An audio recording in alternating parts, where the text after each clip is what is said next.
The Titanium Man, one of Iron Man's oldest foes, his armored adversary from the Cold War era. Boris Bulski, already a giant of a man.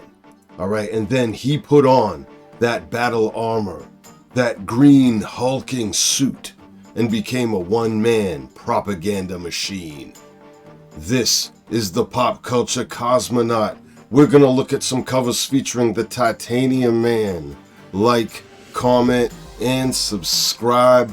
We're gonna get started. Here's the first appearance of the Titanium Man, and this is in Tales of Suspense 69. Nice. All right, so this one here, this one came out all the way back in June of 1965. This is the work of guess who? Jack Kirby. He was doing everything at that time. Jack Kirby and Don Heck. It says here, introducing the Titanium Man on the right. If I must die, let it be with honor. All right, as Iron Man getting beat down, the looming figure of the Titanium Man, with these huge hands reaching out towards a broken down Iron Man, and it looks like it's on a big screen, and all these people trying to get a look. It's kind of a weird perspective, though. It's kind of hard to tell at first if it is a screen, but you see all the people gathering around like a pay-per-view. All right, and here it says, "If I must die, let it be with honor," reminding me a little of Rocky IV and Ivan Drago, you know, saying, if he dies, he dies. Rocky Balboa's. What are you going to do about this, Rocky? You know, tough guy, tough guy. What do y'all think of my Ivan Drago impression? That was pretty solid, huh? Hey, what are you going to do, Rocky? Rocky Balboa's. All right, anyway. All right. But yeah, I mean, it's a pretty intriguing cover, and I'm going to give this 4 stars. I'm going to give it 4 stars. I don't know if I'm being generous, but I do think it's a pretty eye-catching cover. At the bottom, you see the Captain America story, Midnight in Greymore Castle. I mean, does that count here? But still, interesting debut for the Titanium Man. Okay, we're going to move on to the next appearance here, on a cover at least. This is Tales of Suspense 71, just a couple months later. All right, now this is the work of Jack Kirby and Wally Wood. All right, what price victory? Look, I referenced Rocky IV in the previous issue. This looks like his comeback. Iron Man is Sylvester Stallone here, walloping Ivan Drago after saying, "I must break you." You know, but here, you know, Iron Man's got the comeback. His heart's on fire, just like that training montage. And then at the end, Rocky IV basically saved the world from communism by beating Ivan Drago. What price victory? And you could say Happy Hogan is standing in for Apollo Creed here. I don't know, man. It says here, what price victory? If you take that off of this cover, what do you have? What do you have? All you have is a punch. You don't really have much of a story, although you do see Happy Hogan all splayed out in the back. I don't know. To me, I'm not really that impressed with this cover, to be honest with you, but it's not bad necessarily. But Titanium Man, getting his lights shut out here. Even his eyes, they're not glowing, they're not shining. So he just kind of looks pretty generic here. They're not really giving him much to shine on. Nah, I'm going to give this 3.5 stars. It's not bad, but I think we can do better, can't we? Yes.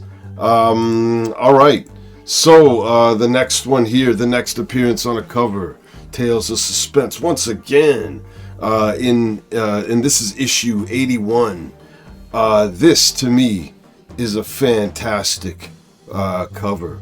The return of the Titanium Man. And he almost looks like a Frankenstein-like figure on this platform, or whatever you want to call this. Chained, but looks like he's coming back. He's making a comeback. He's energized, and the mission is to destroy Iron Man. Yeah, I think this is expertly done. Even these scientists on the right of the page, they are expertly drawn. By the way, this is the work of Gene Colan, Jack Abel, Stan Goldberg, Sam Rosen. Gene Colan, man, legendary artist. This is fantastic work. I'm gonna give this a 4.5. This is almost a 5. I gotta say one thing: the word mark at the top for Tales of Suspense. It takes up so much space. All right, and that's bringing down some of these covers, unfortunately. What were they thinking? All right, but let's move on to the next one on our list. This is Tales of Suspense again, 83. This is just a couple issues later. This is August of 1966. This is Gene Colan, and this one says, Victory. The Titanium Man and Iron Man fighting over Washington, D.C. It's unmistakable. Look at this shot that Iron Man is delivering to the Titanium Man here, busting off all these pieces and parts. And you can see it's a desperate move. He's swooping in full force. Well over the ground. This is an incredible cover to me, and you see the difference in size in their armor as well. But you know it's not over. It's not over that easily with the Titanium Man across the field from you. This is a wonderful, beautiful cover to me. I gotta give this a 5. Damn it! This is a 5-star cover for you, Boris Bulski. Even though you're getting your behind kicked. Iron Man just taking it to him. This is great work, man. This is memorable stuff. And even if you took away where it said victory, this would still be a very memorable cover. Fantastic work. All right, we're going to move on to the next one on our list. This is Tales of Suspense 93. This came out in June of 1967. This is the work of Gene Colan. All right, and you see the back of the Titanium Man, where it says power versus power. Back again, stronger than ever, the Titanium Man. All right, and Iron Man shooting his repulsors at the Titanium Man here. That's not too bad. The tunnel that they're in is a little bit dull.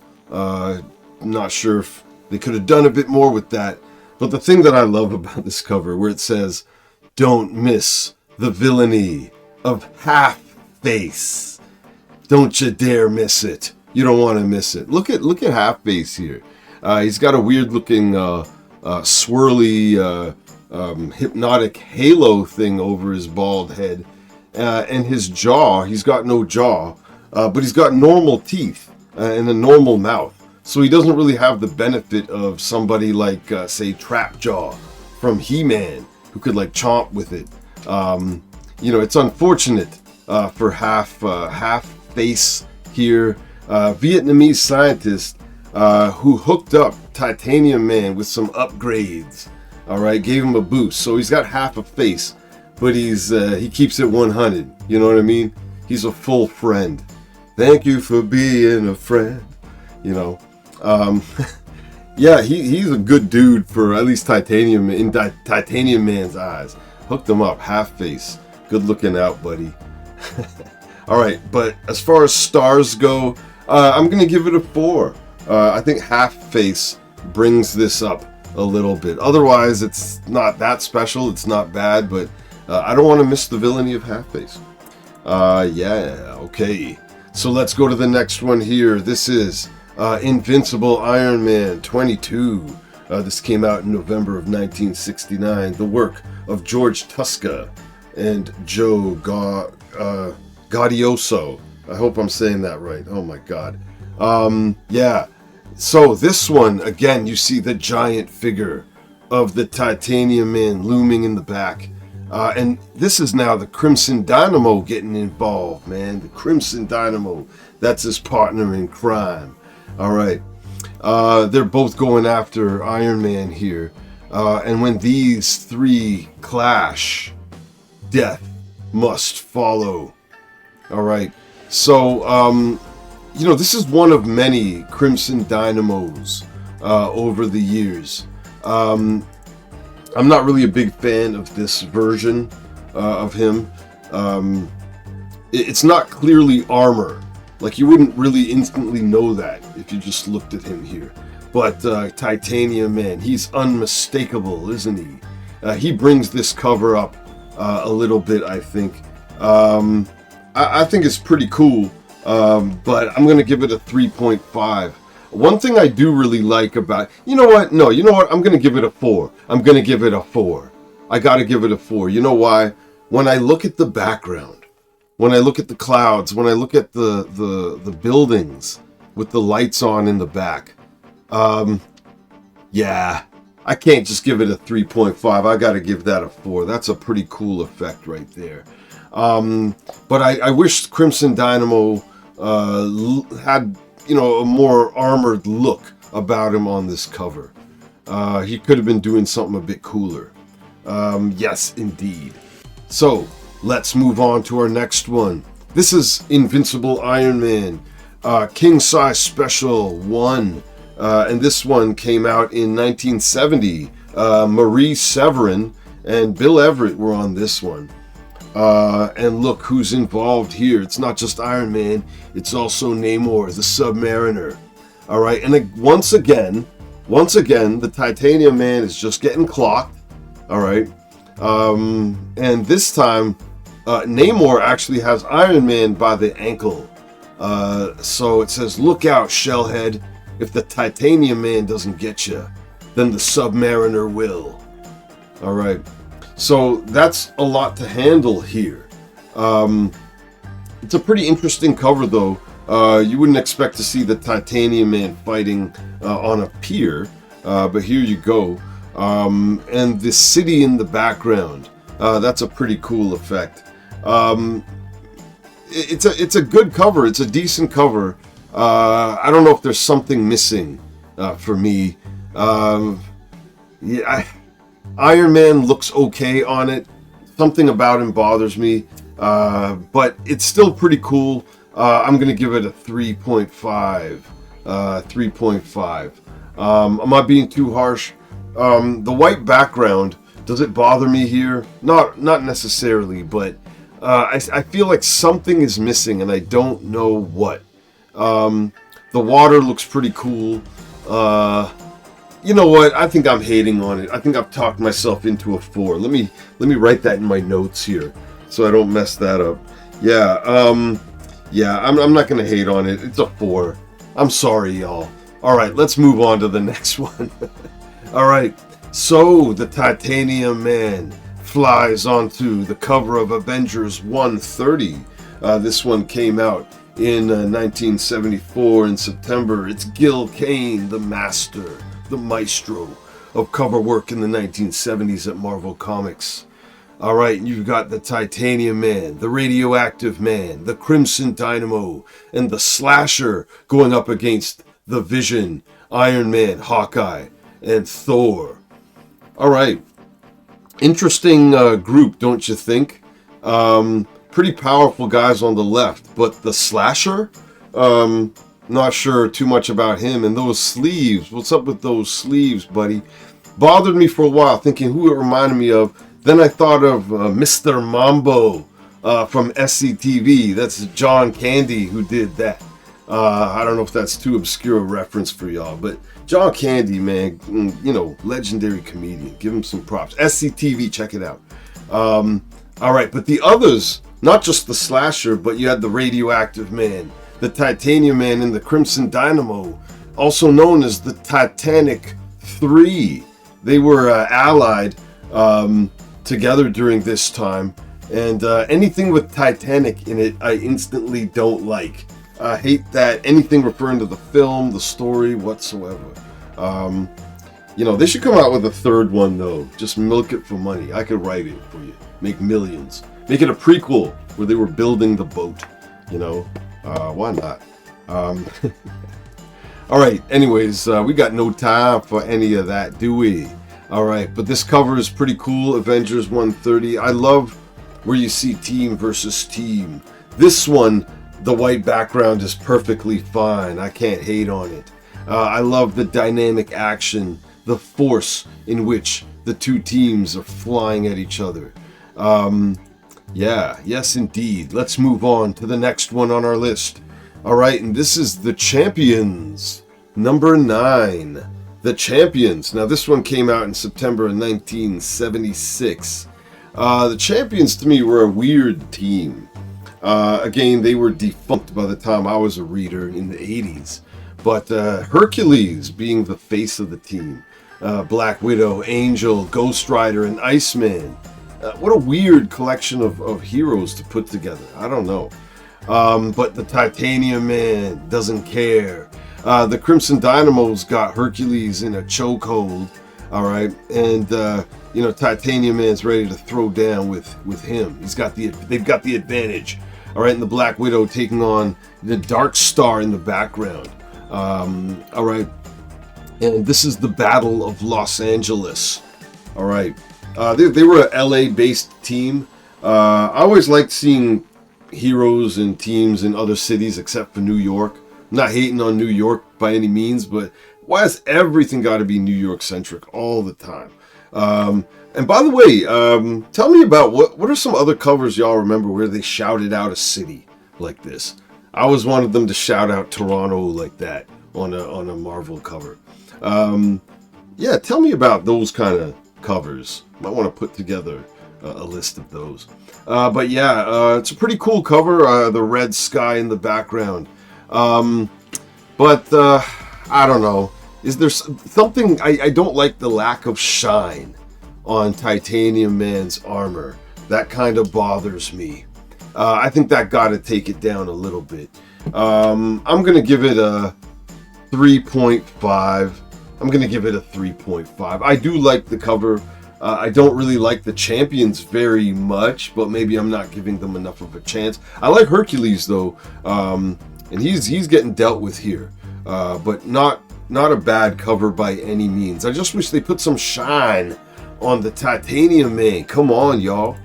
All right. So the next appearance on a cover of the Titanium Man came in Iron Man 135. This is in March of 1980. And this is the work of Bob Layton. It's unmistakable. He knows how to put shine on armor. He brought a lot of shine to Iron Man and whoever he fought if they had armor. So you see it glistening here. Both of them as they go up against each other in front of the United Nations building. The return of the hero. But they're not really greeting Boris Bulsky as a hero, are they? And on the ice, Titanium Man here looking like a bit of a angry goalie. You know, he's like, hey, why you have to be mad? Why you have to be mad? It's only a game. We're only playing the hockey game, Iron Man. Take it easy. Take it easy. Yeah, the ice cracking underneath them both. And there are spectators involved watching this go down. Yeah, it's a pretty good cover. It's a pretty cool cover. I featured this one on my Iron Man of the 80s. It wasn't one of my very favorites though, but it was on the list. I like it. I think it's I like it mostly because just the Titanium Man looks cool in whatever he shows up in. But I'm not a big fan of his pose here. I'm gonna still give it 4 stars though. I just can't help myself. Yeah, I still think it's an interesting setting. It's fairly memorable on its own just because of that. I wish it was a little bit better. I still think there's something lacking, but 4 isn't bad. All right, So let's move on. We're moving on into the mid-80s here. This is the Mighty Thor 358. This came out in May of 1985. And this is Beta Ray Bill just swatting the Titanium Man here. This is the work of Walt Simonson. All right, this is pretty unmistakable work from him. Once again, Titanium Man just getting hit hard on the cover. Armored villains or heroes can, they seem to get featured a lot that way because you can get pieces of them getting broken off. They're not real people or, like flesh and bone on a real body getting broken up. So they can show that kind of strength and force. But it's unfortunate that you see Titanium Man getting whooped a lot. But he's a powerful man. Let's not get it twisted. And by the way, this issue is notable also for the death of Megatak by the Scourge of the Underworld. One of the lamer characters on his kill list, and that's saying quite a bit. But we're moving on into the 90s. Oh my goodness, this is actually quite a bit later, where Boris Bulsky actually comes back in this one. This is the Soviet Super Soldiers, a special edition issue. Look at the number of people on this cover. It's actually 14. All right, the Red Guardian in the lead. The Unicorn to the left of, Ursa Major, Crimson Dynamo, you can see there, Vanguard, Dark Star, Perrin, Sputnik, or I think they called him Vostok soon after, Phantasma. There's others there, I don't need to be naming everybody, but way in the back there shining is a character named Synthesizer.